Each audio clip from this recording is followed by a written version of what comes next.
The film begins with a voice-over prologue from Barnabas Collins. When Barnabas was 10 years old in the year 1752, the Collins family left Liverpool, England to settle in the New World, where they established the seashore town of Collinsport in Maine and their foundation manor of Collinwood. In 1776, the adult Barnabas, then a charming aristocrat, denies the affections of his French maid Angelique Bouchard. When his parents meet a mysterious death, he learns that Angelique is a witch, but before he can do anything she hypnotizes his lover Josette Duprez to commit suicide by jumping off Widow's Hill, a lofty jagged cliff. Driven beyond endurance, he too jumps off the cliff, but Angelique curses him to be a vampire to make his suffering endless. She then reveals his monstrous nature to the residents of Collinwood, who turn on him and lock him in a box, which is buried in a lonely forest. In 1972, a governess, named Victoria Winters, arrives at Collinwood by train from New York City. She has been hired by Elizabeth Collins Stoddard, the current family matriarch, to oversee her young nephew David. The boy lost his mother and apparently his mind, as he appears to talk to her. Victoria also meets the other members of the family: David's shifty father Roger, Elizabeth's mean-tempered teenage daughter Carolyn, David's alcoholic psychiatrist Dr. Julia Hoffman, and the servants Mrs. Johnson the housekeeper and Willie Loomis the gamekeeper. That night, as she settles in, she spots a familiar specter, who cryptically informs her of an impending arrival. That night, a group of construction workers dig up Barnabas's box, and he bursts out and feeds on all of them. He stumbles through 1972 Collinsport, faced by the new world around him, but is able to get back to Collinwood. He proves his identity to Elizabeth by revealing to her a secret vault in the manor, filled with treasure. He explains to her, however, that all he wants is to get back his home and family. Elizabeth agrees to let him stay, on the provision that he doesn't reveal his true nature or the treasure. The next day, Barnabas begins to fit in with his descendants. He passes himself off as a distant relative from England, who has arrived to restore the Collins family's fortunes. He discovers that the Collins fishing business and family has been brought to ruin by a new competitor, Angel Bay, whose owner comes to welcome him: Angelique. She explains that while he was gone, she became a major chieftain of Collinsport and with her position runs the whole town, having brought the Collins to ruin with her influence. She manages to wound Barnabas with daylight, but later Elizabeth encourages Barnabas to defy Angelique for the sake of the family.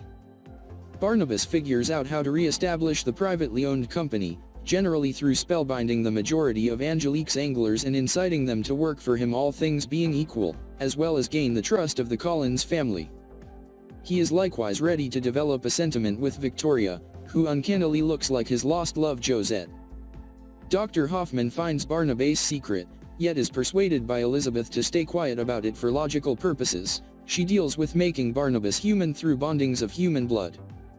Angelique, who is still mortally drawn in towards Barnabas, has a gathering with Barnabas and she rehashes her advances on him and tempts him. He rejects her a subsequent time, and she vows to obliterate him on the off chance that she will not have him. Barnabas enters a hippie commune whom Victoria is acquainted with to adjust himself to the 1970s era, but instead ends up killing them all.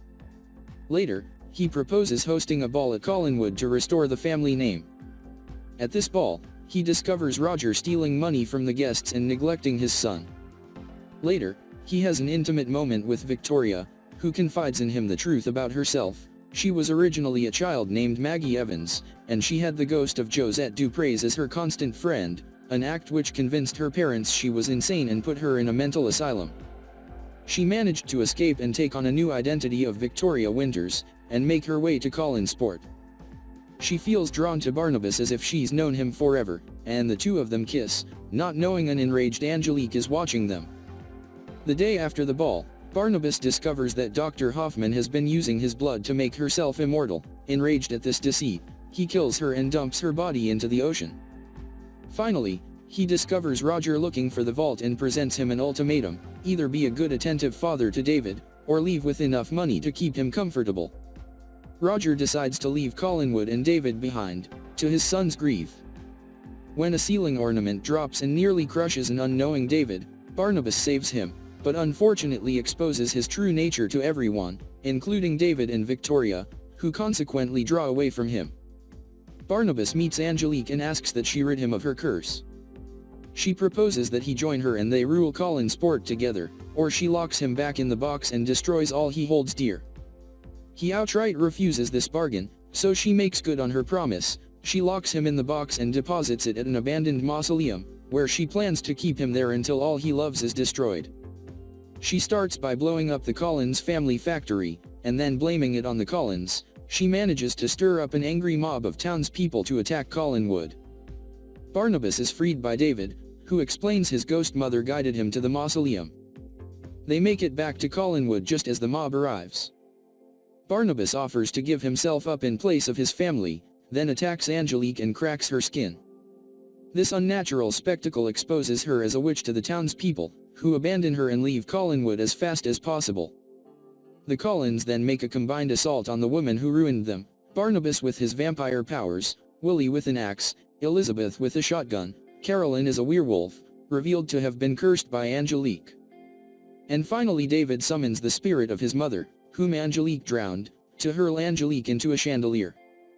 Mortally wounded, she tears out her heart and offers it to Barnabas, saying she really did love him.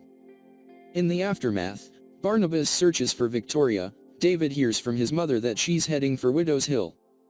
Barnabas rushes off and manages to stop her, but learns she is planning to jump off the cliff of her own accord, unless Barnabas will make her a vampire like him so that they can be truly united. She would rather die than be apart from him.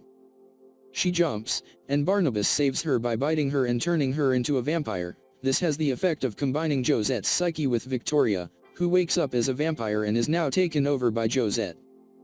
Barnabas ends the film with another voice-over narration that despite Victoria being dead, Josette is now alive in Victoria's body, and they lived happily ever after in the dark shadows, and his curse of eternal suffering and guilt of being immortal has come to an end, so to speak. In the final shot, at the bottom of the ocean, the body of the newborn vampire Dr. Hoffman reanimates. Thank you for watching and see you again in another movie.